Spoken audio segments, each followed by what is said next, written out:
Susah soalan ni. Macam mana ni? Kau akan denda aku kelas lagi. Mus. Kau nak tolong aku, Mus. Apa dia, Jap? Kau je hadapan aku sekarang. Aku tanya kawan aku semua tak tahu. Tolong lah. Soalan pasal indeks dan logaritma Kau reti ke? Soalan ni susah ni. Kau dah try theta wise? Theta wise? Apa tu? Theta wise tu... Assalamualaikum dan salam sejahtera semua. Nama saya Ahmad Mustaqim bin Muhammad Nazar, A24HP 008. Pada hari ini saya akan mengajarkan anda semua cara untuk menggunakan theta wise dalam pembelajaran dalam tajuk tingkatan 4 matematik tambahan, iaitu indeks, set dan logaritma. Mari kita nantikan. Tapi kenapa theta wise? Tidak seperti model AI yang biasa, theta wise direka dari asas dengan prinsip pengajaran yang sebenar. Ini bermaksud, theta wise telah menyediakan panduan langkah demi langkah. Theta wise menerangkan masalah mengikut urutan yang logik, memastikan pelajar memahami setiap bahagian sebelum meneruskan. Selain itu, theta wise juga menyediakan penjelasan yang jelas dan ringkas.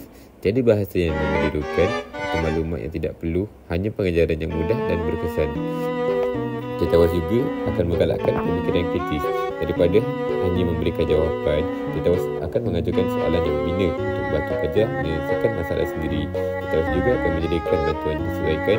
AI ini menyelesaikan pendekatannya berdasarkan jawapan pelajar, memastikan mereka benar-benar faham sebelum bergerak ke hadapan. Theta wise juga mempunyai ketepatan matematik yang lebih baik. Ia dioptimalkan untuk menyelesaikan masalah dengan tepat sambil menerangkan langkah-langkah penyelesaian dengan jelas. Sekarang, mari kita cuba selesaikan soalan 1A menggunakan theta wise. Pertama sekali, anda perlu mencari thetawise.ai di Google ataupun Safari. Selepas anda berjaya tiba di theta wise, tekan ikon kamera ini untuk memuat naik soalan yang kita ingin kemukakan.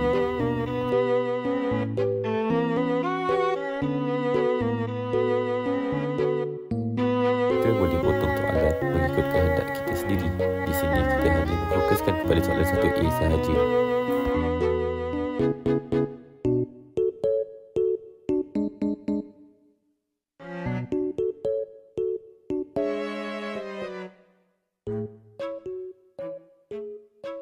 Setelah menulis arahan pada kotak yang disediakan, hantar soalan tersebut dan tunggu beberapa saat untuk AI ini mendapatkan jawapan.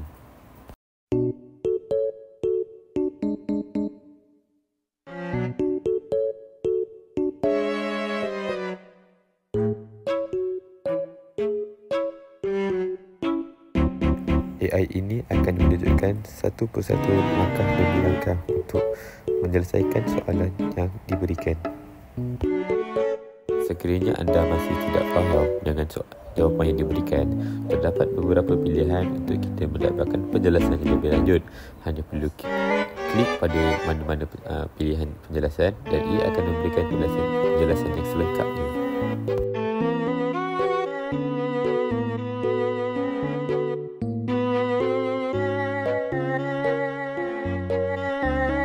Senang bukan? Ini sahaja video kita pada kali ini. Saya harap anda semua dapat memperoleh info-info yang berguna untuk anda semua memanfaatkannya pada suatu hari nanti. Itu sahaja dari saya. Sekian, terima kasih. Jumpa lagi.